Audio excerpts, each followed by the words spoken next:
ที่มาเป็นพุทธ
ที่วัดวังสิงคำก็จะมีงานบุญประเพณีส่งน้ำพระธาตุใส่ขันดอก108ประจำปีพุทธศักราช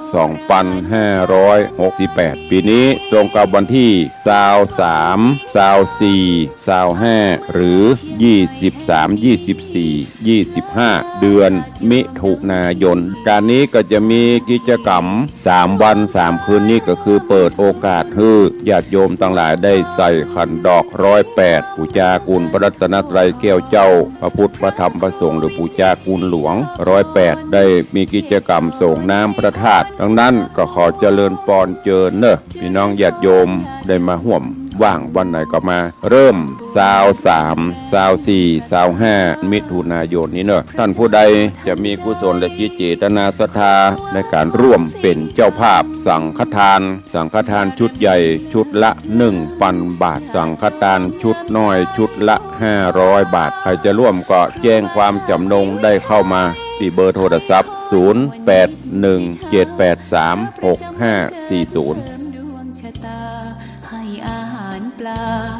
หน้าวัดสุขใจ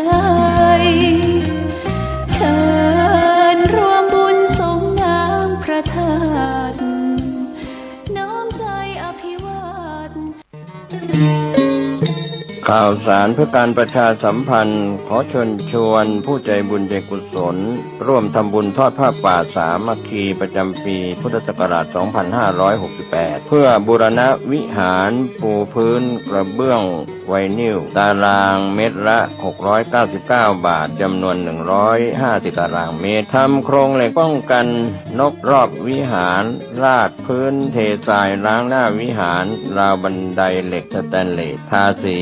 รอบวิหารเปลี่ยนระบบไฟฟ้าปรับปรุงทัศนียภาพวิหารบูรณะปฏิสังขรณ์ถาวรวัตถุภายในวัดทอดถวายณวัดดอนตันตำบลเหมืองแก้วอำเภอแม่ริมจังหวัดเชียงใหม่ตรงกับวันเสาร์ที่1พฤศจิกายนพุทธศักราช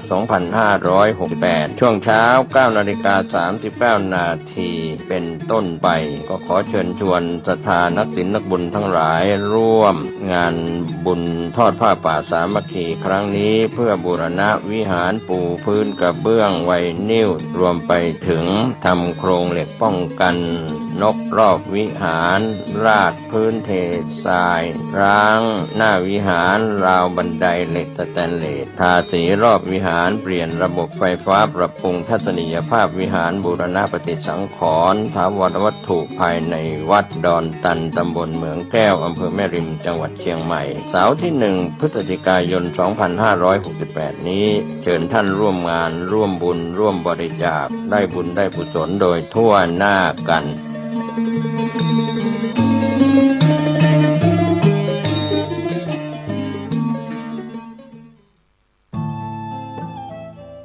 ท่านกำลังติดตามรับฟังสถานีวิทยุกระจายเสียงพระพุทธศาสนาแห่งชาติและสังคมคลื่นเพื่อการศึกษาพระพุทธศาสนาและวัฒนธรรมระบบ FM 104.5 เมกะเฮิรตซ์รายการต่อไปเป็นรายการคดีโลกคดีธรรม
พุทธศาสนาทั่วไทย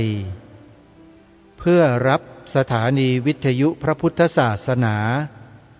48สถานีทุกภูมิภาคท่านจะสามารถรับฟังสถานีวิทยุทั้งหมดเหล่านั้นได้โดยอิสระเลือกฟังได้โดยอิสระในวันนี้รายการคดีโลกคดีธรรมได้นำสาระที่เป็นประโยชน์มาให้พวกเราได้สดับรับฟังกันจะเป็นอะไรอย่างไรนั้นไม่ให้เป็นการเสียเวลาไปติดตามรับฟังพร้อมๆกันได้ณบัดนี้ขอโอกาสหมู่คณะสงฆ์ทุกรูปทุกท่านในโอกาสนี้ขอเจริญพรกับญาติโยมทุกท่านที่มาร่วมรับฟังการบรรยายธรรมนาวาวังในวันที่2ธรรมะชุดพระราชทานธรรมนาวาวังเป็นธรรมะที่ได้คัดเลือกโดยพระบาทสมเด็จพระเจ้าอยู่หัวเพื่อนำมาเป็นธรรมะพระราชทานให้แก่ประสบนิกรทรงมีดำริในเรื่องของการที่จะบรรเทาทุกข์บำรุงสุขให้กับพระสงฆ์นิกรทุกๆด้านเรื่องนี้เป็นเรื่องที่แสดงออกถึงความเป็นพระมหากรุณาธิคุณของพระเจ้าอยู่หัวที่ทรงมองเห็นพระสงฆ์นิกรทุกคนควรได้รับการดูแลจากพระองค์หมายถึงว่าพระสงฆ์นิกรอยู่ในสายพระเนตรของพระองค์อยู่เสมอเกิดเรื่องราวความเดือดร้อนขึ้นที่ไหนก็ตามจะทรงพระราชทานสิ่งของเข้าไปช่วยเหลืออย่างทันทีทันใดแม้จะทรงพระราชทานสิ่งของเข้าไปช่วยเหลือบรรเทาความทุกข์ความเดือดร้อนให้แก่พระสงฆ์นิกรมากมายแค่ไหนก็ตามทั่วประเทศไทยนั่นก็ช่วยใน เรื่องของการบรรเทาทุกข์ชั่วครั้งชั่วคราวแต่ความทุกข์ที่มีอยู่ในใจของมนุษย์ทุกผู้ทุกคนซึ่งเป็นความทุกข์ที่แต่ละคนประสบได้รับเรื่องราวต่างๆเข้ามาในชีวิตและแบกรับความทุกข์เหล่านั้นอยู่ความทุกข์เหล่านั้นจะได้รับการบรรเทาและแก้ไขได้จะต้องอาศัยหลักธรรมะและธรรมะที่จะสามารถแก้ไขความทุกข์ในใจของพระสงฆ์นิกรของพระองค์ได้ก็คือธรรมะที่สามารถดับความทุกข์ได้จริงๆและธรรมะที่จะสามารถดับความทุกข์ได้จริงๆเป็นธรรมะที่ผ่านกระบวนการถูกปฏิบัติหรือถูกใช้มาแล้วบนชีวิตของมนุษย์ถ้าหากจะมองย้อนกลับไปในคราวที่พระพุทธองค์แสวงหาสัจธรรมเพื่อความพ้นทุกข์ให้กับหมู่มนุษย์ในคราวที่ทรงเป็นสิทธัตถะราชกุมารนั้นทรงมองชีวิตของมนุษย์ที่มีความทุกข์ที่ตกอยู่ภายใต้ความแก่ความเจ็บความตายการที่สิทธัตถะราชกุมารมองชีวิตมนุษย์ที่ตกอยู่ภายใต้ความแก่ความเจ็บความตายทำให้พระองค์ตั้งคำถามเพื่อแสวงหาคำตอบโดยความคำถามที่พระองค์ตั้งขึ้นมาทำให้พระองค์ได้เกิดความสนพระทัยในการที่จะแสวงหาทางแห่งความหลุดพ้นก็คือเมื่อมีแก่มีเจ็บมีตายต้องมีที่ไม่แก่ที่ไม่เจ็บที่ไม่ตายแต่ไม่รู้ว่าที่นั้นคือที่ไหนและมันคืออะไรบนความไม่รู้จึงส่งผลให้พระองค์ไม่ได้มีความสบายพระทัยเลยแม้จะดำรงอยู่ในราชสมบัติมองว่าแม้พระองค์จะรับราชสมบัติสืบทอดต่อจากพระราชบิดาและจะสามารถปกครองอาณาประชาราษฎร์เนี่ยให้อยู่ภายใต้อำนาจของพระองค์ได้ด้วยแต่ไม่สามารถปกครองผู้คนให้พ้นจากความแก่ความเจ็บความตายได้เมื่อไม่สามารถปกครองคนให้พ้นจากความแก่ความเจ็บความตายได้ประโยชน์อะไรในการที่จะรับราชสมบัติเป็นพระราชาด้วยความที่พระองค์มีความดำริอย่างนี้จึงสละราชสมบัติแล้วก็ออกผนวดแสวงหาทางแห่งความไม่แก่ไม่เจ็บไม่ตายนั่นต่างหากคือทางที่จะช่วยให้มนุษย์หลุดพ้นออกไปจากวงจรแห่งความทุกข์ได้อันนี้คือสิ่งที่เจ้าชายสิทธัตถะได้มีปณิธานอันยิ่งใหญ่ในการแสวงหาสัจธรรมบนการแสวงหาใช้ระยะเวลายาวนานถึง6 ปีแล้วในปีที่6พระองค์ก็ค้นพบเส้นทางแห่งการดำเนินเข้าไปสู่ความพ้นทุกข์รู้แจ้งสิ่งที่เรียกว่าอริยสัจธรรมกระบวนการแห่งการค้นพบความจริงที่เรียกว่าอริยสัจธรรมนำมาซึ่งผลในการดับทุกข์ให้กับชีวิตมนุษย์ได้ตรงนี้จะเป็นการยืนยันลักษณะของพระพุทธศาสนาว่าพระพุทธศาสนาเป็นศาสนาที่อุบัติขึ้นมาในโลกเพื่อดับทุกข์ให้กับมนุษย์โดยตรงนี่คือวัตถุประสงค์ของความมีอยู่ของพระศาสนาฉะนั้นแล้วสิ่งที่พระพุทธองค์ได้ค้นพบเนี่ยพระองค์ค้นมาจากระบบชีวิตของมนุษย์ที่เรียกว่าขันธ์ห้าค้นมาจากพื้นฐานความจริงที่เรียกว่าสัจธรรมโดยการมองเหตุปัจจัยเพื่อทำลายความไม่รู้ว่าไอ้ความไม่รู้เนี่ยไม่รู้อะไรทำไมความไม่รู้มันถึงมีคุณสมบัติในการสร้างความทุกข์ขึ้นบนจิตใจของเราได้พระองค์บอกว่าอวิชชาคือความไม่รู้ในสิ่งที่เรียกว่าทุกข์ไม่รู้ในสิ่งที่เรียกว่าเหตุของทุกข์ไม่รู้ในสิ่งที่เรียกว่าความดับทุกข์และไม่รู้ว่าในสิ่งที่ข้อปฏิบัติเป็นไปเพื่อความดับทุกข์เนี่ยเป็นอย่างไรคือไม่รู้ตรงนี้เมื่อไม่รู้ตรงนี้เนี่ยความไม่รู้นี่แหละจึงเป็นเหตุปัจจัยในการก่อตัวความทุกข์ขึ้นบนจิตใจของมนุษย์นั่นหมายถึงว่าทุกๆความทุกข์ที่เกิดขึ้นบนจิตใจของมนุษย์ล้วนแล้วแต่มีมูลเหตุรากเหง้ามาจากอวิชชาคือการไม่รู้จักอริยสัจสี่เมื่อพระองค์รู้แจ้งอริยสัจสี่ความทุกข์ในจิตของพระองค์ถูกทำลายลงนั่นหมายถึงว่าบรรดาความทุกข์ทุกๆความทุกข์เนี่ยอิงอาศัยอวิชชาคือความไม่รู้เกาะอยู่เพื่อก่อตัวขึ้นส่งผลให้เรามีความทุกข์ฉะนั้นมนุษย์ทุกคนเนี่ยที่มีอวิชชาอยู่เนี่ยจึงหนีจากความทุกข์ไม่พ้นความทุกข์จึงเป็นสิ่งที่วนเวียนเกาะเกี่ยวผูกติดอยู่ในจิตใจและวิถีชีวิตของมนุษย์อยู่เสมอตรงนี้คือสิ่งที่ทำให้เราได้มองเห็นลักษณะของพระพุทธศาสนาการค้นคว้าและวิจัยของพระสัมมาสัมพุทธเจ้าเป็นการค้นคว้าวิจัยอยู่บนข้อเท็จจริงคือระบบชีวิต เรียกว่าขันธ์ห้าโดยขันธ์ห้านี้แสดงออกถึงความทุกข์และมีเหตุของทุกข์แล้วก็มีภาวะการดับไปของทุกข์ฉะนั้นเราจะปฏิบัติต่อขันธ์ห้าที่จะดับทุกข์ในขันธ์ห้าได้อย่างไรอันนี้เรียกว่ามรรควิธีการที่พระองค์ได้วางหลักการหลักคำสอนเหล่านี้ออกมามันเป็นการวางหลักคำสอนหรือประกาศหลักสัจธรรมของตัวศาสนาเนี่ยด้วยกระบวนการของการค้นคว้าและค้นพบที่เรียกว่าธรรมวิจัยธรรมวิจัยคือการวิจัยธรรมคำว่าวิจัยธรรมคือวิจัยในตัวเราเองที่เป็นรูปธรรมกับนามธรรมเนี่ยที่นั่งอยู่นี่ก็เรียกว่ารูปธรรมกับนามธรรมรูปธรรมก็คือร่างกายนามธรรมก็คือจิตใจที่มีความรู้สึกอยู่ในเวลานี้เรานั่งอยู่ตอนนี้เรารู้สึกอะไรบ้างมนุษย์เราเป็นสิ่งมีชีวิตที่มีความรู้สึกฉะนั้นสิ่งที่อยู่รอบตัวมนุษย์เนี่ยส่งผลต่อความรู้สึกในตัวมนุษย์ได้เสมอนั่งอยู่อย่างเงี้ยทุกคนรู้สึกร้อนทุกคนรู้สึกเมื่อยทุกคนรู้สึกต่างๆนานาที่จะเกิดขึ้นในความรู้สึกในจิตใจของตัวเรานั่นเรียกว่านามแต่ร่างกายเนี่ยมันก็นั่งอยู่ของมันน่ะเมื่อยมันก็พลิกซ้ายพลิกขวาเหยียดนะไปตามอาการของความเมื่อยความที่มันแสดงออกถึงความทุกข์ภายในตัวของมันเองแต่สิ่งเหล่านี้เกิดขึ้นอยู่เสมอบนชีวิตของเราแต่เราไม่เคยเข้าไปสู่การรับรู้ว่าร่างกายเป็นทุกข์จิตของเราก็เป็นผู้รับผลของความทุกข์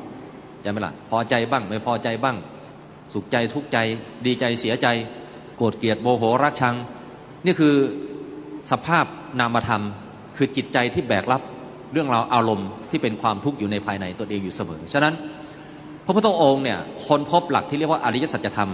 แล้วบอกวิธีการปฏิบัติไว้ให้พวกเราเพื่อที่จะดับทุกข์ได้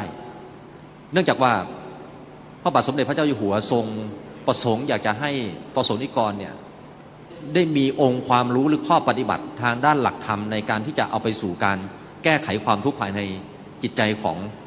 พวกเราเองจึงได้มอบธรรมพระราชทานชุดนี้ออกมาว่าจะนำพวกเราเข้าสู่สไลด์การบรรยายหลักปฏิบัติธรรมนาวาวังทุกคนคงเคยเห็นภาพนี้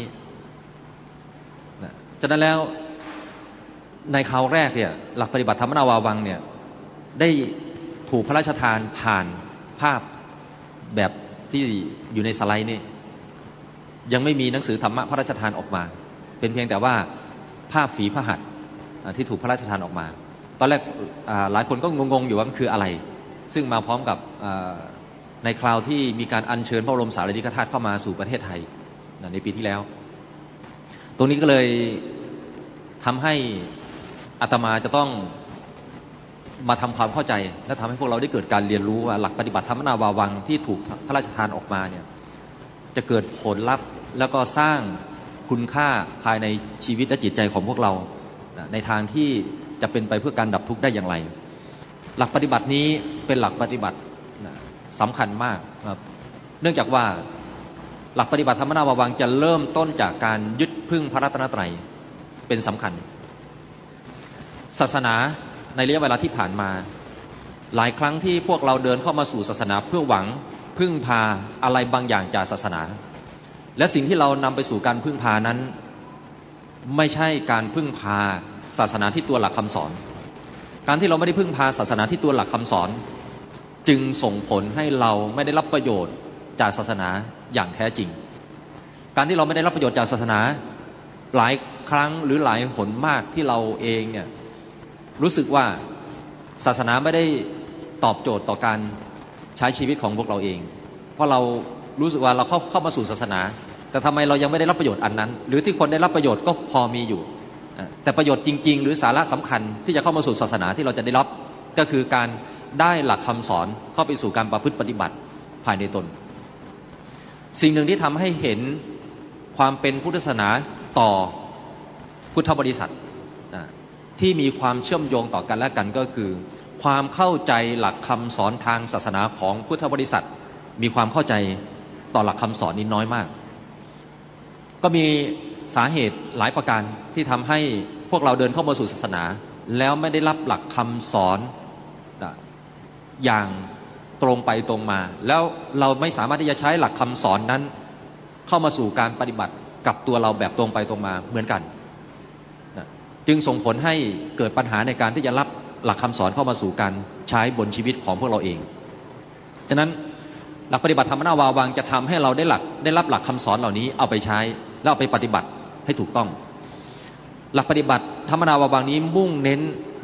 ในการรักษาทิศทางของตัวศาสนาหรือเป้าหมายของตัวศาสนาคือเพื่อความพ้นทุกข์นะเพื่อคำว่าเพื่อความพ้นทุกข์เนี่ยนะมันไม่มีอะไรที่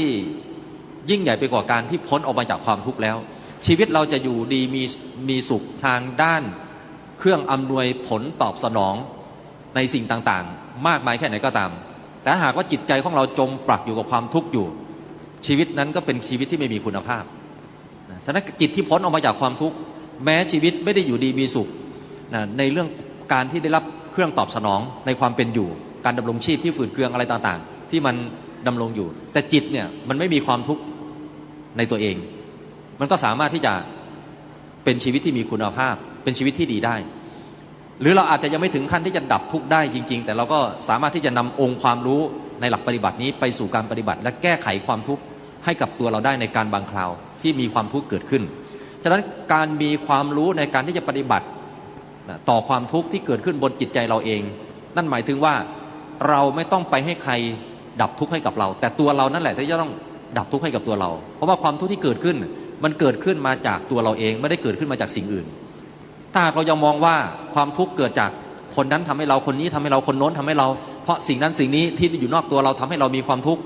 นั่นคือการที่เราคิดผิดมองผิดและเข้าใจผิดและความเข้าใจผิดอย่างเนี้ยมันจะทำให้เรากระทำตอบต่อสิ่งที่อยู่รอบตัวเราผิดไปตลอดฉะนั้นหลักการทางพุทธศาสนาจึงสอนให้เรากลับมาสู่การเรียนรู้ตนเองก็คือกลับมาสู่การสนใจตัวเองเพราะตลอดชีวิตที่เราเกิดขึ้นมาเราสนใจสิ่งที่อยู่นอกตัวเราอยู่เสมอขนตาอยู่ใกล้ตาเรามองไม่เห็นแต่สิ่งที่อยู่นอกสายตาอยู่ไกลแค่ไหนเราก็ตามไปดูไปเห็นแล้วเราก็รู้เรื่องสิ่งที่อยู่นอกตัวเราเนี่ยมากกว่าสิ่งที่อยู่ในตัวเราด้วยซ้ำแล้วโลกตอนนี้ไปรู้เรื่องสิ่งที่อยู่นอกโลกดวงดาวดวงจันทร์ดวงอาทิตย์เขาไปหมดเขาไปรู้หมด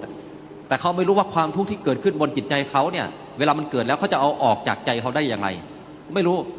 บางคนจมปักอยู่ความทุกข์20 ปี30 ปีหรือบางคนอยากจะจบชีวิตตัวเองเพราะความทุกข์มันบีบคั้นอย่างหนักหน่วงขนาดนั้นสิ้นหวังที่จะอยู่ต่ออยากจะจบชีวิตตัวเองในวันนี้เป็นเพราะอะไร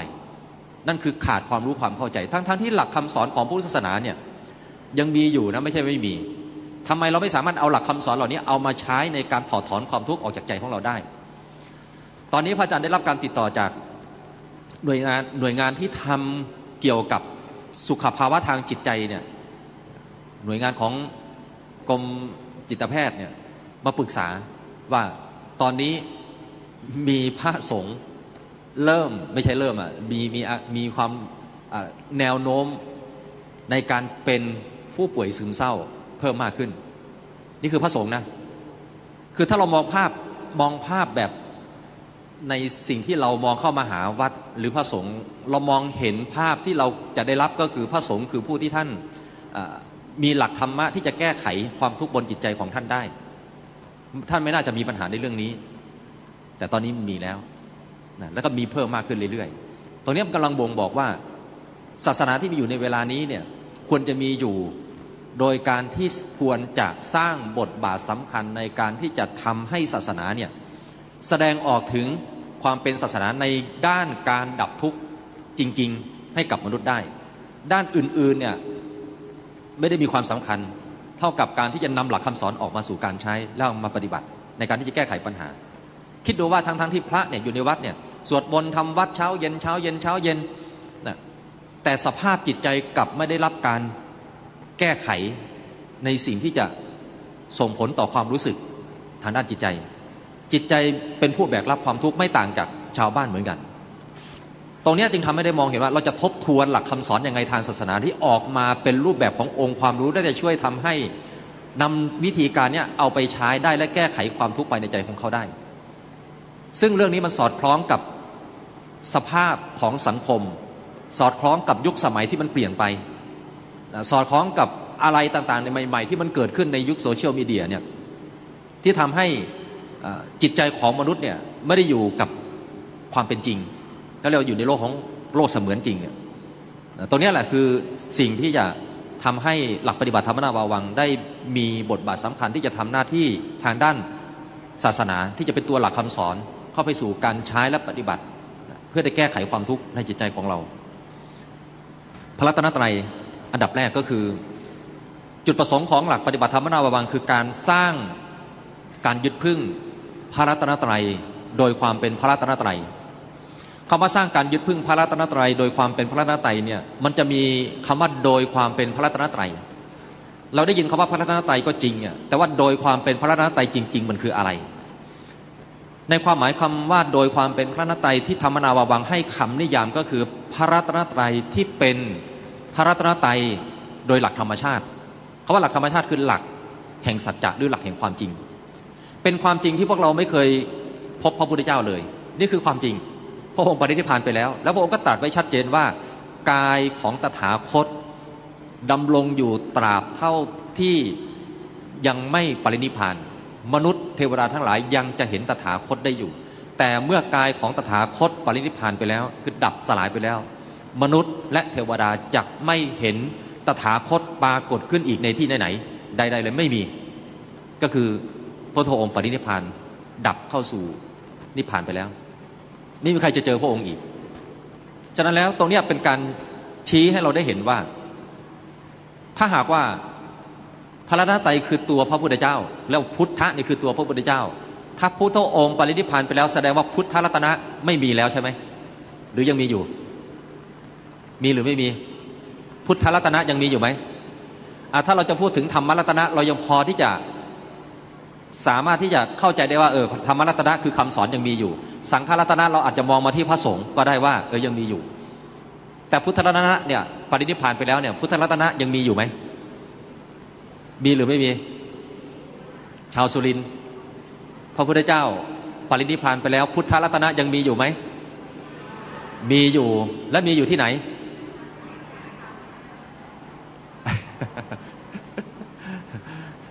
ธรรมนาวาวังได้พยายามค้นคว้าหลักคำสอนในทางพระไตรปิฎกเพื่อที่จะมาอธิบายว่าพระรัตนตรัยโดยความเป็นพระรัตนตรัยเนี่ยที่เราจะสามารถยึดพึ่งได้เนี่ยควรจะยึดพึ่งแบบไหนอย่างไรเพราะว่าตัวตนของพระพุทธองค์ไม่ทรงพระชนอยู่ตัวนี้เท่ากับทำให้ได้เห็นว่าความเป็นพระรัตนตรัยไม่ได้อยู่ที่ตัวพระพุทธเจ้าความเป็นพระธรรมไม่ได้อยู่ที่ตัวพระพุทธเจ้าเพราะผู้ที่ตรัสรู้ธรรมคือพระพุทธองค์เนี่ยปรินิพพานไปแล้วธรรมะยังคงอยู่เห็นไหมล่ะความเป็นพระสงฆ์ไม่ได้อยู่ที่ตัวพระที่บวชเข้ามาไม่ใช่พระสงฆ์ที่นั่งอยู่แบบนี้ต้องไม่ใช่แบบนั้นแน่นอนในความเป็นพระสงฆ์ฉะนั้นพระอาจารย์จึงตีความหมายความเป็นพระรัตนตรัยไว้2รูปแบบรูปแบบแรกก็คือความเป็นพระรัตนตรัยเรียกว่าปุคลาธิฐานคือด้านตัวบุคคลคือมีพระพุทธเจ้ามีพระธรรมคำสอนที่มีบุคคลทำหน้าที่ในการสอนที่เชื่อมโยงต่อตัวบุคคลที่ตรัสรู้นั้นพระสงฆ์คือบุคคลที่ฟังธรรมคือตัวบุคคลธรรมดาชาวบ้านเราเนี่ยไปฟังธรรมแล้วเกิดความรู้แจ้งในธรรมเขาเรียกเกิดดวงตาเห็นธรรมเรียกว่าสงฆ์อันนั้นคือพระสงฆ์อันนี้ก็เรียกว่าปุคลาธิฐานคือตัวบุคคลส่วนพระรัตนตรัยในความหมายที่2ก็คือธรรมาธิฐานคำว่าธรรมาธิฐานเนี่ยธรรมะเนี่ยธรรมาเนี่ยคือสภาพที่ทรงไว้ซึ่งความเป็นจริงตรงนี้คือสิ่งที่ธรรมนาวาวังจะอธิบายให้เราได้รู้ว่าเราจะสามารถยึดพึ่งพระรัตนตรัยทางด้านธรรมาธิฐานนี้ได้อย่างไรส่วนปุคลาธิฐานไม่ได้มีความแน่นอนเพราะว่าพระพุทธองค์ก็ปรินิพพานไปแล้วไม่ได้มีความแน่นอนที่จะตั้งมั่งยั่งยืนไปได้ตลอดไปธรรมะนะก็ถ้าหากไม่มีการแสดงธรรมเราก็ไม่สามารถที่จะรับรู้ธรรมะนั้นได้ใช่ไหมอย่างเงี้ยจริงๆก็ไม่ใช่เพราะธรรมะที่สอนทั้งหมดก็เพื่อสอนให้เราได้รับรู้ธรรมคือสิ่งที่มีอยู่ความเป็นจริงคำว่าสิ่งที่มีอยู่ตามความเป็นจริงเนี่ยหมายถึงว่าพระพุทธเจ้าจะอุบัติมาก็ตามไม่อุบัติมาก็ตามธรรมะมีอยู่แล้วคือมีอยู่ก่อนแล้วแต่ว่าพระองค์มาค้นพบการค้นพบเนี่ยจึงเกิดความรู้เรียกว่าพุทธะขึ้นอย่างเงี้ยแล้วนำความรู้เนี่ยไปสอนจึงเกิดมีผู้ฟังคำสอนและเกิดการรู้ตามเรียกว่าสังฆะนั้นพระพุทธพระธรรมพระสงฆ์มันจึงอยู่ในส่วนของความเป็นนามธรรมเพราะว่าแม้ไม่มีพระพุทธเจ้าอุบัติขึ้นมาบนโลกนี้ก็จะมีบุคคลที่ไม่ใช่พระพุทธเจ้าเนี่ยที่ไม่ได้บำเพ็ญบารมีมาเป็นพระพุทธเจ้าเนี่ยค้นพบภาวะแห่งความรู้ในหลักสัจธรรมของธรรมชาตินี้ได้อยู่เหมือนกันบุคคลผู้นั้นชื่อว่า ปัจเจกพุทธะแสดงว่าพุทธะไม่ได้เกี่ยวโยงกันกับพระพุทธองค์อันนี้คือพุทธะในด้านนามธรรมนะแต่ถ้าเกี่ยวโยงในด้านรูปธรรมก็คือเกี่ยวโยงกับตัวผู้ค้นพบนะผู้ค้นพบเนี่ยก็ได้นามนะนามเรียกว่าชื่อนั่นเองนามเนี่ยเรียกว่าเนมิตตกนามเนมิตตกะก็เรียกว่านิมิตหมายแห่งการตรัสรู้ได้ชื่อว่าพุทธะนะสังเกตว่าสิทธัตถะบรรพชิตเนี่ยในวันที่ตรัสรู้แล้วเนี่ยมีเนมิตตกนามเกิดขึ้นอยู่3นามนามแรกเนมิตตกนามนะนามนิมิตหมายแห่งการตรัสรู้เนี่ยนามแรกเรียกว่าพุทธะนามที่สองได้นามว่าอะระหังอะระหังแปลว่าผู้ดับกิเลสได้แล้วผู้สิ้นกิเลสแล้วเนี่ยเรียกว่าอะระหังแล้วก็เนมิตตกนามอันที่3เนี่ยไม่ได้เกี่ยวกับพระองค์แต่เกี่ยวกับต้นอสัตถพฤกษ์อสัตถพฤกษ์เนี่ยก็คือต้นโพบ้านเรานั่นแหละบ้านเราเรียกว่าต้นโพนะอสัตถพฤกษ์เนี่ยได้เปลี่ยนนามใหม่ได้ชื่อใหม่ว่าเป็นโพธิแปลว่าความรู้แจ้งพูดได้ว่าเป็นต้นไม้แห่งความรู้แจ้งต้นไม้ไม่ได้รู้แจ้งหรอกมีบุคคลไปรู้แจ้งที่นั่นบุคคลที่รู้แจ้งชื่อว่าพุทธะต้นไม้ได้ชื่อว่าโพธิแล้วก็ชื่อใหม่ที่ถูกเรียกก็คือพุทธะกับคำว่าอรหังแล้วการที่พระองค์รู้ความจริงเนี้ยเป็นการรู้ความจริงโดยพระองค์เองก็ไม่มีใครสอนจึงได้ชื่อว่าสัมอรหังสัมมาสัมพุทโธเห็นไหมเป็นบทสวดที่พวกเราสวดกันอรหังสัมมาสัมพุทโธอันนี้แหละเรียกว่าเป็นเนมิตตกนามนามที่ถูกเปลี่ยนใหม่ตามเนมิตหมายแห่งการตรัสรู้ไม่มีใครตั้งให้แต่ว่าเป็นระบบทางธรรมชาตินั่นหมายถึงว่ามันมีอะไรบางอย่างในกระบวนการทางธรรมชาติเนี่ยที่มีคุณสมบัติในการที่จะสร้างหรือบ่งบอกให้ได้รับรู้อยู่ว่าเราตัวเราเองมนุษย์เราเองเนี่ยสามารถเข้าถึงความเป็นจริงที่มีอยู่แล้วในหลักธรรมชาติเหล่านี้มาเป็นคุณสมบัติภายในตัวเราอย่างเงี้ยอย่างพวกเราเนี่ยก็เข้าถึงพุทธะได้ไหมได้อยู่ในฐานะเป็นพุทธสาวกที่จะเข้าไปถึงความรู้แจ้งแบบเดียวกันกับพระพุทธองค์อย่างเงี้ยฉะนั้นอย่างพวกเราเนี่ยก็สามารถผู้ที่มาศึกษาและฟังที่เราก็ยึดพระรัตนตรัยเป็นที่พึ่งเนี่ยรู้ไหมว่าบุคคลผู้ยึดพระรัตนตรัยเป็นที่พึ่งเนี่ยได้เนมิตตกนามเหมือนกันนะเนมิตตกนามนั้นน่ะคืออะไรรู้ไหมได้ชื่อว่าเป็นอุบาสกและอุบาสิกาอุบาสกแปลว่าผู้ยึดพระรัตนตรัยเป็นที่พึ่งอุบาสิกาก็เหมือนกันผู้ยึดพระรัตนตรัยเป็นที่พึ่งฝ่ายสตรีฝ่ายผู้หญิงอุบาสกคือฝ่ายผู้ชายอันนี้ก็เป็นนามใหม่ที่เกิดขึ้นฉะนั้นอุบาสกอุบาสิกาไม่ได้เป็นง่ายๆนะไม่ใช่ว่าเกิดขึ้นมาแล้วปุ๊บจดชื่อในทะเบียนบ้านว่าเป็นพุทธถ่ายบัตรในบัตรประชาชนลงว่านับถือศาสนาพุทธแล้วเป็นอุบาสกอุบาสิกาได้เลยไม่ใช่การที่จะระบุหรือยืนยันว่าคนนั้นจะเป็นอุบาสกอุบาสิกาได้เนี่ยต้องยึดพึ่งพระรัตนตรัยทีนี้ก็ต้องทบทวนกลับไปหาพวกเราว่าตอนนี้พวกเรายึดพึ่งอะไรในระยะเวลาที่ผ่านมามันมีที่ยึดพึ่งมากมายเต็มไปหมดในสังคมเราและเป็นกระแสที่ชักจูงหรือล่อลวงเราเข้าไปสู่การพึ่งพาสิ่งต่างๆโดยสิ่งนั้นเราขนานนามกันคำว่าสิ่งศักดิ์สิทธิ์แล้วเราก็เชื่อมาตลอดว่าสิ่งศักดิ์สิทธิ์ที่เราไปแสวงหามาสู่การยึดพึ่งจะอำนวยผลตอบสนองตามที่เราอ้อนวอนและร้องขอวิถีชีวิตของพวกเราจึงอยู่กับการเส้นสวงเส้นไหว้สวดมนต์อ้อนวอนร้องขอรอผลดลบันดาลซึ่งนั่นไม่ใช่หลักการทางพุทธศาสนา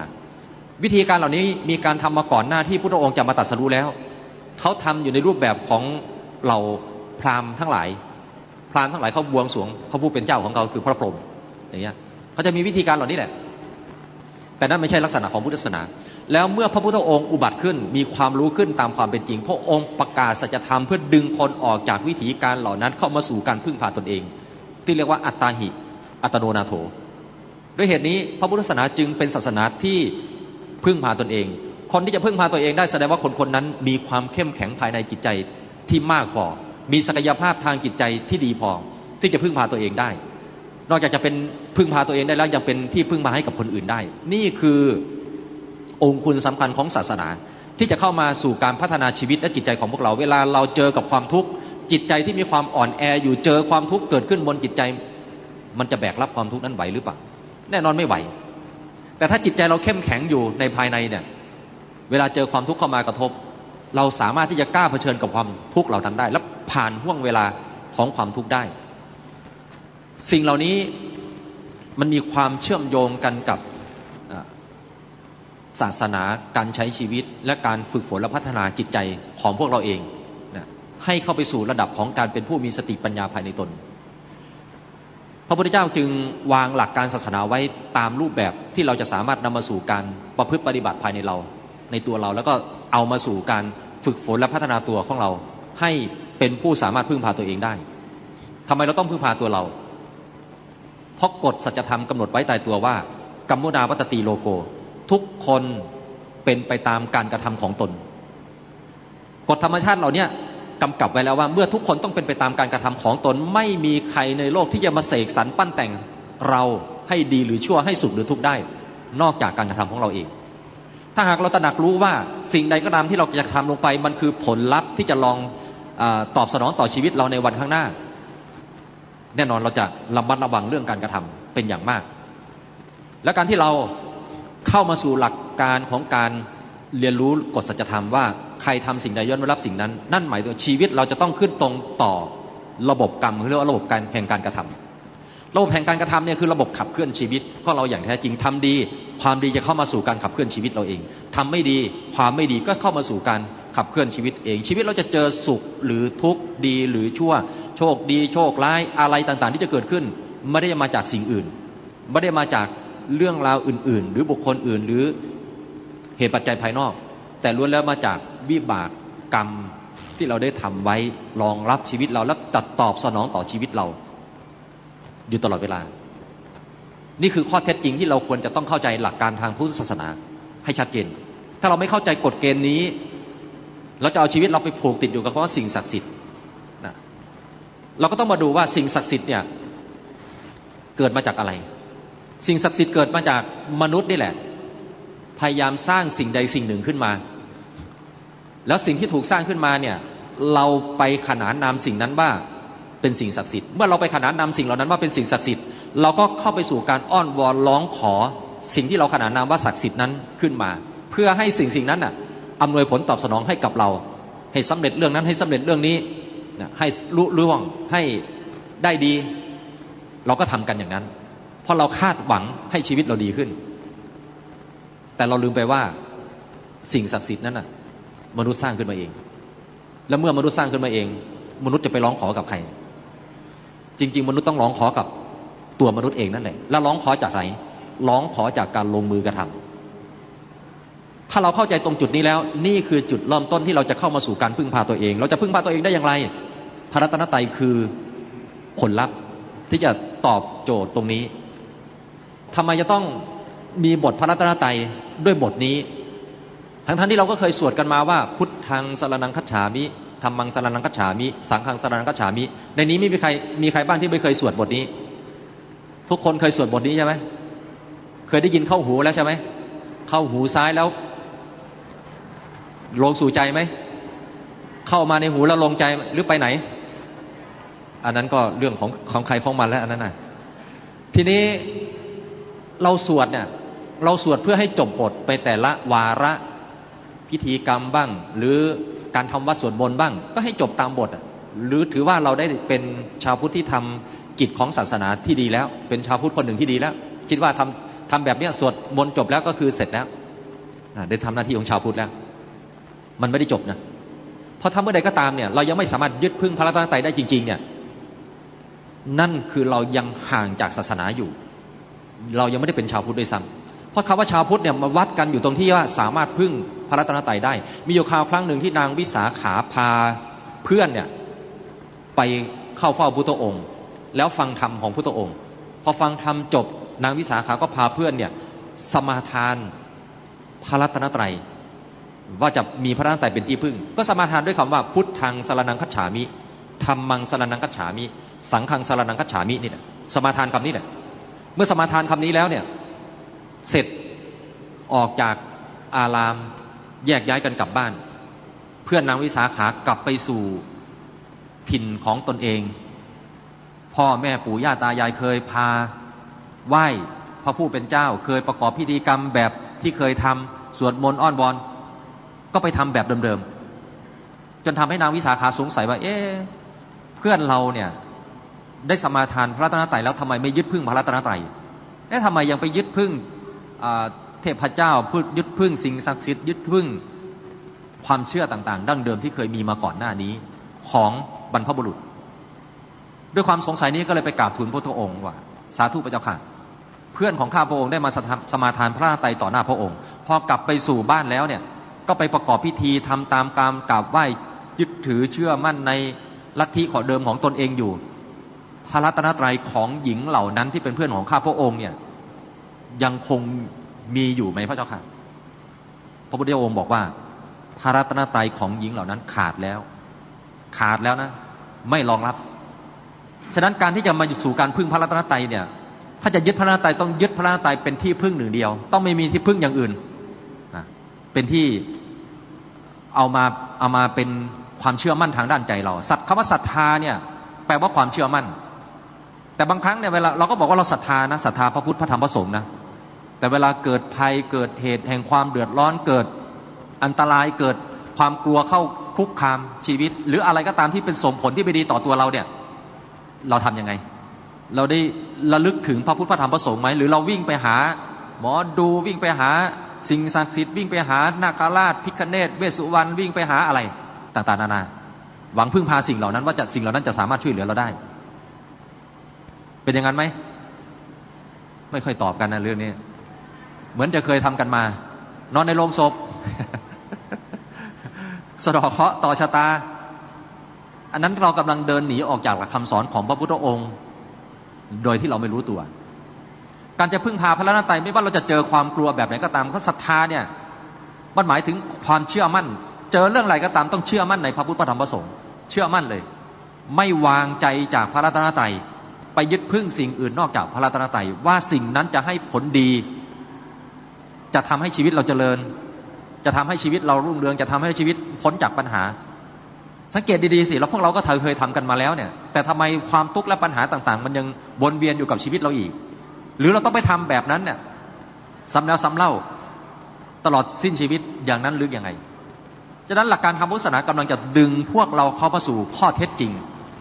แล้วกลับมาสู่การพึ่งพาตนเองแล้วจะสอนให้พวกเราเนี่ยใช้ความเป็นพระรัตนตรัยเนี่ยเผชิญกับความทุกข์และเผชิญกับปัญหาแล้วก้าวข้ามความทุกข์และปัญหาได้อย่างมีศักยภาพมันศรัทธาความเชื่อมั่นเนี่ยมันต้องเกิดความมั่นคงอย่างลึกลงสู่จิตสู่ใจของเราอย่างมั่นคงอย่างแนบแน่นแน่วแน่ปักจิตปักใจลงสู่พระรัตนตรัยให้ได้เชื่อแต่ไม่มั่นก็ไม่ได้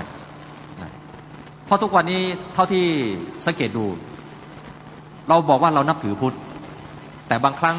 มีพิธีพราหมณ์เราก็ไปประกอบในพิธีพราหมณ์และบางคราวมีไสยศาสตร์ที่จะเป็นส่วนที่จะทำให้เราเข้าไปหวังอาศัยว่าไสยศาสตร์บางอย่างเนี่ยจะมาช่วยเราเขาบอกไสขาวนะพระอาจารย์มันน่าจะได้นะไม่ผิดนะไสขาวก็ไม่ใช่หลักคำสอนของพระพุทธเจ้ามันจะมีไสขาวไสดำอะไรประมาณนี้กลุ่มไสยศาสตร์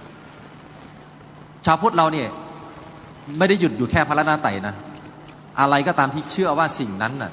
จะสามารถอำนวยผลตอบสนองกับชีวิตเราได้เราก็คว้าเอาสิ่งนั้นน่ะรวบเอามาบดเลยมีเยอะยิ่งดียิ่งอบอุ่นเห็นไหมล่ะอุ่นใจสิ่งศักดิ์สิทธิ์เต็มไปหมดในสัตว์ในประเทศมันจึงกลายเป็นการนับถือพุทธเลื่อมใสพราหมณ์ทำตามไสยศาสตร์แต่ไม่ได้ยืนยันอยู่กับหลักการแห่งความเป็นพุทธให้มันมั่นคงแน่วแน่ฉะนั้นถ้าศาสนาเรายังถูกปนเปไปด้วยความเชื่อต่างๆเหล่านี้ความจริงจะถูกทำให้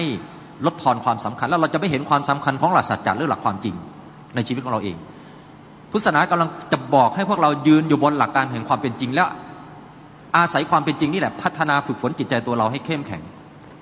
กลับมาสู่การศรัทธาตัวเองเรามอบศรัทธาไว้กับสิ่งอื่นมากมายเต็มไปหมดแล้วแต่เราไม่เคยศรัทธาในตัวเราว่าถ้าเราทำดีเราได้ดีแน่นอนแล้วเมื่อเราทำดีแล้วเราได้ดีแล้วไม่มีใครมาทำลายความดีเราได้เพราะความดีเป็นสิ่งที่เราทำเองเป็นความดีที่เราทำไม่มีใครสามารถขโมยไปได้ฉะนั้นแล้วความดีที่เราทำนั่นแหละมันจะอำนวยผลตอบสนองเราเองแม้ตอนนี้ที่กำลังทำดีอยู่อาจจะเจอเรื่องราวที่มันไม่ดีต่างๆนานามากมายเกิดขึ้นนั่นคือผลจากการทำไม่ดีแต่ปางก่อนที่กำลังให้ผลกับเราอยู่แต่ตอนนี้วันนี้นาทีนี้และต่อไปในวันข้างหน้าเราจะเดินไปบนหลักการแห่งความจริง คือหลักแห่งความดีทำดีได้ดีก็มีแค่สองอย่างที่เข้ามาวนเวียนกับชีวิตเราดีกับไม่ดีหลักธรรมก็คือกุศลกับอกุศลสองอย่างเนี้ยฉะนั้นพระรัตนตรัยอยู่ในส่วนของกุศลพระรัตนตรัยที่อยู่ในส่วนของกุศลนี้เนี่ยจะเกิดเป็นคุณสมบัติภายในใจของเราได้จะต้องเกิดจากกระบวนการของการระลึกเนี่ยเรียกว่าสติแปลว่าการระลึกเราได้ยินคำว่าสติที่ไหนขอให้เราเข้าใจว่าหมายถึงการระลึกพูดภาษาชาวบ้านก็คือนึกนั่นแหละนึกขึ้นมานั่นแหละใช่ไหมคิดนึกในเรื่องที่ดีในเวลานี้จิตใจดีใช่ไหมคิดนึกเรื่องไม่ดีในเวลานี้จิตใจไม่ดีใช่ไหมเห็นไหมว่านึกอะไรส่งผลต่อจิตใจของเราได้ด้วยนะมันมีเรื่องราวบางเรื่องที่เรานึกแล้วเนี่ยทำให้จิตใจเราดีกับไม่ดีได้ด้วยเป็นกุศลกับอกุศลได้ด้วยนึกถึงหน้าคนที่เราโกรธตอนนี้สิความโกรธเกิดขึ้นได้ไหมเกิดได้นึกถึงหน้าคนที่เรารักความรักก็เกิดขึ้นได้นึกถึงบุญที่เคยทำบุญก็เกิดขึ้นได้นึกถึงบาปที่เคยทำจิตใจก็เศร้าหมองในตอนนี้นึกถึงพระรัตนตรัยถ้าหากเรานึกถึงพระรัตนตรัยเนี่ยพระรัตนตรัยเป็นกุศลที่แตกต่างจากกุศลทั่วไปเป็นกุศลที่พระอาจารย์ใช้คำว่ามหากุศลทำไมถึงชื่อว่ามหากุศลเพราะว่ากุศลที่จะเป็นตัวปิดอบายภูมิให้กับมนุษย์เราเนี่ยมีแต่พระรัตนตรัยเท่านั้นที่จะปิดอบายภูมิเนี่ยก็คือภูมิที่นำเราไปสู่ความเสื่อมอบายแปลว่าความเสื่อมหรือความไม่สบายนั่นแหละนะก็จะมีกำเนิดสัตว์เดรัจฉานเปรตผีปีศาจอสุรกายแล้วก็นรกอันนี้คือเรียกว่าสถานที่ที่เป็นอบายภูมิที่เป็นความทุกข์ความเดือดร้อนในชีวิตของเราเองฉะนั้นตรงเนี้ยพระรัตนตรัยจะมาเป็นตัวปิดกั้นอบายภูมิให้กับพวกเรากุศลทานล่ะปิดกั้นอบายภูมิได้ไหมยังไม่ได้กุศลศีลที่เรารักษาอยู่เนี่ยปิดกั้นอบายภูมิได้ไหมยังไม่ได้เป็นกุศลอยู่แต่ยังไม่มีคุณสมบัติในการปิดกั้นอบายภูมิไม่มีคุณสมบัติปิดกั้นนะแต่สามารถพาไปสวรรค์ได้ไหมไปได้แต่ยังไม่ได้ปิดนะเพราะหมดบุญสวรรค์ก็ตกนรกได้เหมือนกันหมดบุญสวรรค์ไปเกิดเป็นสัตว์เดรัจฉานได้เหมือนกันหมดบุญในสวรรค์ไปเกิดเป็นเปรตได้เหมือนกันถ้าว่านำไปสู่สวรรค์นำไปสู่ภพภูมิที่ดีได้แต่ยังปิดอบายภูมิไม่ได้กุศลสมาธิปิดอบายภูมิได้ไหมไม่ได้สมาธิเสื่อมง่ายมากนะไม่ได้ทรงอยู่ตลอดกุศลปัญญาล่ะปิดอบายภูมิได้ไหมกุศลปัญญาก็ยังปิดอบายภูมิไม่ได้นะกุศลปัญญาคืออะไรคือการพิจารณาร่างกายเป็นของเสื่อมของสิ้นเนี่ยอันนี้จังทุกขังอนัตตาเนี่ยคือกลุ่มปัญญาซึ่งยากมากที่เราจะเข้าไปถึงตรงนั้นหรือใครเข้าถึงได้ก็เป็นกุศลอันหนึ่งแต่ก็ยังไม่มีคุณสมบัติในการปิดอบายภูมิก็คือไปสู่ภพภูมิที่ดีหมดการเสวยผลบุญจากภพภูมินั้นก็ไปสู่อบายภูมิได้จากกรรมเก่าแต่พระรัตนตรัยมีคุณสมบัติในการปิดอบายภูมิได้ทำไมถึงเป็นอย่างนั้นนางมัลลิกาเป็นมเหสีของพระเจ้าประสิทธิโกศลนางได้ทำทานกับพระพุทธองค์เป็นทานที่เรียกว่าอสัทิสทานอสัทิสทานคือทานที่ไม่มีใครเสมอเหมือนทานที่ไม่มีใครเทียบแต่ก่อนใกล้ตายนางระลึกถึงสิ่งที่เป็นบาปกรรมที่เคยทำในคราวก่อนหน้านี้เมื่อละชีวิตไปนางไปตกนรกทั้งที่ทำทานกับพระพุทธองค์โดยตรงนะเป็นอสัทิสทานด้วยทานที่ไม่มีใครเทียบทานยังปิดอบายภูมิไม่ได้กุศลศีลภิกษุรูปหนึ่งนะนั่งเรือล่องเขาเรียกข้ามฟากไปสู่อีกฝั่งหนึ่งในระหว่างที่นั่งเรือล่องเรือไปอยู่เนี่ยเอามือกวักน้ำแล้วไปโดนใบตะไคร่น้ำขาดอาจจะเป็นพืชในน้ำเนี่ยเขาบอกว่าใบตะไคร่น้ำพืชในน้ำเนี่ยเอามือกวักน้ำเล่นเฉยๆแต่ไปโดนพืชในน้ำเนี่ยขาดมันมีพระวินัยข้อหนึ่งว่าห้ามภิกษุพรากของเขียวพรากพืชที่เกิดงอกได้อย่างนี้คือเป็นพระวินัยแต่พระรูปนี้ไม่ได้ใส่ใจอะไรหรอกนะก็กวักน้ำไปตามธรรมดานี่แหละพอขึ้นถึงฝั่งปุ๊บก็ไม่ได้นึกถึงเรื่องนี้ไปใช้ชีวิตจนไปถึงก่อนจะมรณภาพนึกได้ว่าตนเองเอามือกวักน้ำเนี่ยแล้วถูกใบตะไคร่น้ำขาดตายแล้วไปเกิดเป็นจระเข้ทั้งที่รักษาศีลมาดีบำเพ็ญสมณธรรมมาดีนะไม่ได้ทำผิดอะไรมากมายเลยนะตายแล้วไปเกิดเป็นจระเข้และมีพระอีกรูปหนึ่งชื่อว่าติสสารบำเพ็ญสมณธรรมอยู่ในป่าได้ถึงขั้นฌานด้วยนะถึงขั้นฌานด้วยนะอาพาธกำเริบพี่สาวก็เลยนิมนต์เข้ามาในหมู่บ้านก็เห็นพระน้องชายเนี่ยใส่ผ้าจีวรเก่าก็เลยตัดเย็บผ้าจีวรผืนใหม่ให้ พระรูปนี้ก็เลยนั่งมองพี่สาวตัดผ้าจีวรให้ตอนนั้นกำลังอยู่ในขั้นตอนของการซักและตากไว้อยู่ก็เลยนึกในใจว่าดีแล้วเราจะได้เปลี่ยนผ้าจีวรใหม่เพราะตลอดในเวลาที่เราอยู่ป่ามาเนี่ยไม่ได้ใช้ผ้าจีวรผืนใหม่เลยคราวนี้จะได้ใช้ผ้าจีวรผืนใหม่ในขณะที่คิดอยู่อย่างนั้นเนี่ยอาพาธกำเริบขึ้นมาทำให้ถึงแก่มรณภาพจิตเกาะเกี่ยวอยู่กับผ้าจีวรว่าตนเองจะได้ใช้ผ้าจีวรผืนใหม่ตายแล้วไปเกิดเป็นเลนเกาะอยู่ในผ้าจีวรนั้นปิดอบายภูมิไม่ได้เลยนะพระภิกษุรูปหนึ่งชื่อว่าอัสสชิไม่ใช่พระอัสสชิที่บรรลุอรหันต์นะพระอัสสชิอีกรูปหนึ่งท่านทรงฌานและสมาธิมาโดยตลอดจนถึงอายุไขแล้วถึงใกล้จะแก่ถึงมรณภาพก็เกิดความเจ็บป่วยขึ้นในร่างกายความเจ็บป่วยบีบคั้นรอบด้านเกิดทุกขเวทนาอย่างแรงกล้าสมาธิที่เคยเข้าทรงฌานมาได้เนี่ย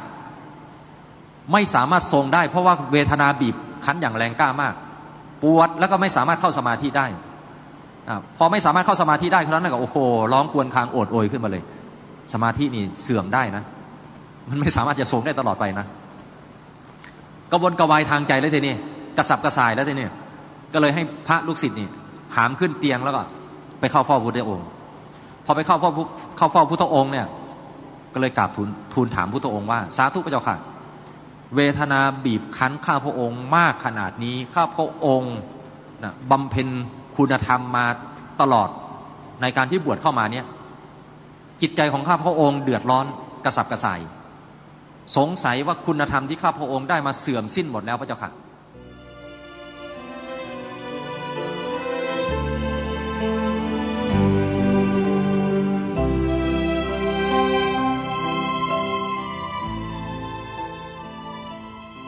สาธุชนญาติโยมทุกท่านเราได้ฟังท่านพระอาจารย์ต้นได้พูดมาถึงพระสงฆ์แล้วก็ญาติโยมในสมัยครั้งพุทธกาล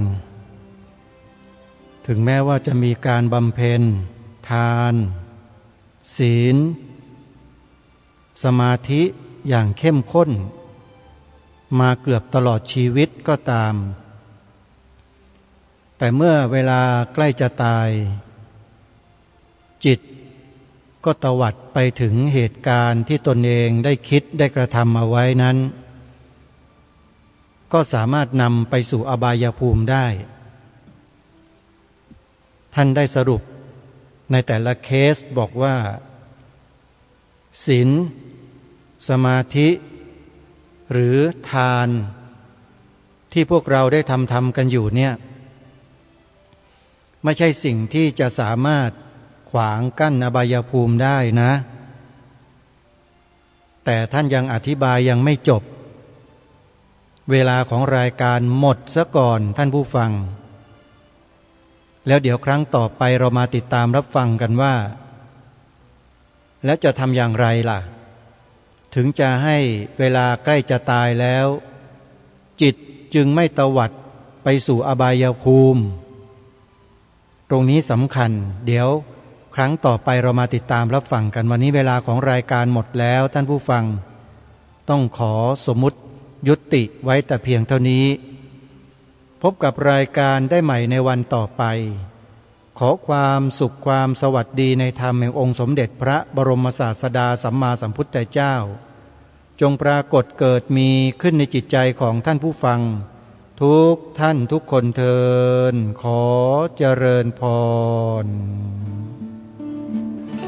กล้าคิดก็ต้องกล้าทำอย่ากลัว